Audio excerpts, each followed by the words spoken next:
Good morning, viewers, and welcome back to another Harvard House Money Morsel, where we keep you up to date through the power of social media and video on what's moving the markets and your money.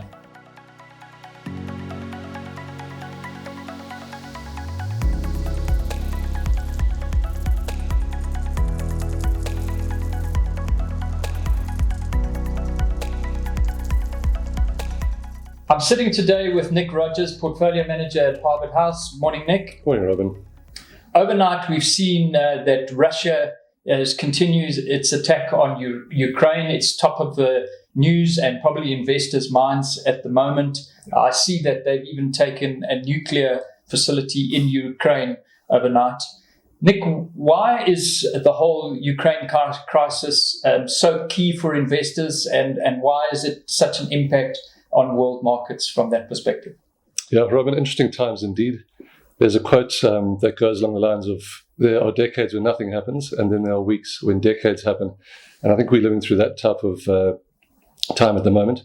So if you think of Ukraine and Russia, Western Europe on the left, Russia is like a massive petrol station to Western Europe. Russia is the largest natural gas producer in the world. They are the second largest crude oil producer in the world. So if you've got, in terms of the EU, they rely 40% on Russian oil and gas. They spend, the world spends $160 billion a year on Russian energy. The biggest economy in Western Europe is Germany, and they rely 60% on Russia for energy, and 30% of that is from natural gas.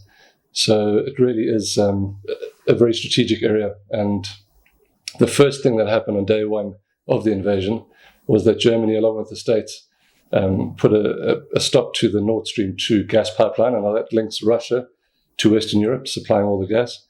And so if you can imagine that supply suddenly coming offline, natural gas prices have shot up 30% in the past week, and year to date, oil has shot up 50%. Yeah, quite a thing, and we're seeing it at the pumps. What does it really mean for South Africans?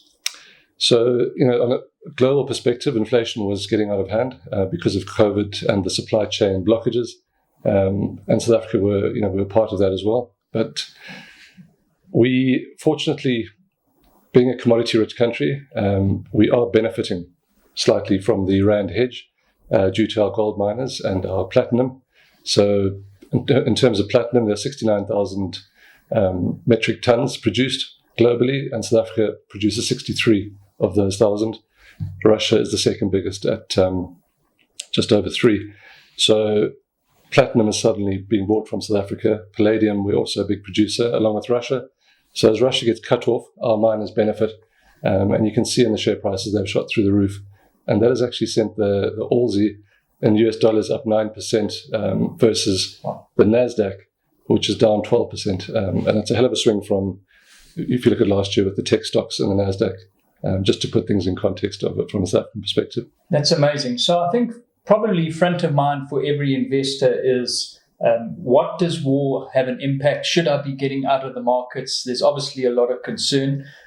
You did an amazing presentation, which I attended yesterday, where you showed a slide that really talked about military events around the globe and what markets have responded. Can you just maybe give us a little bit of a highlight for viewers so that they can be put at ease, as it were? Sure. Yeah, I'm going to go back to COVID. Just before, we were sitting in a hard lockdown, and we did a similar interview, and I remember looking at global pandemics and a graph of the S&P 500, and it just showed all the massive global pandemics and how the market eventually carried on moving up. So we have a similar graph of the S&P 500 from 1941 to present, and the same story applies. There are setbacks, and you do have drops. In Pearl Harbor in 1941 saw, I think the market dropped 19%, and it took 307 days to get back to where it had come from.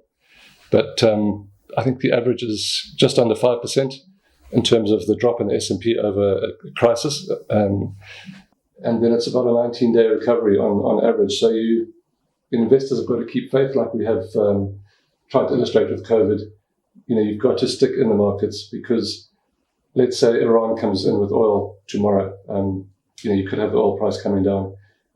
There's so many different global events that can suddenly turn the situation. We're not undermining what Putin can do in the short term, by all means, and we're not undermining the actual situation in Ukraine. But as an investor, our message is to stay invested. We are putting our money behind the quality managers, behind the companies that we've chosen in your portfolio. Great. Nick, we really appreciate your time. Viewers, thank you so much for tuning in. And don't forget to subscribe and like to keep up to date with what's moving markets and your money. Thank you.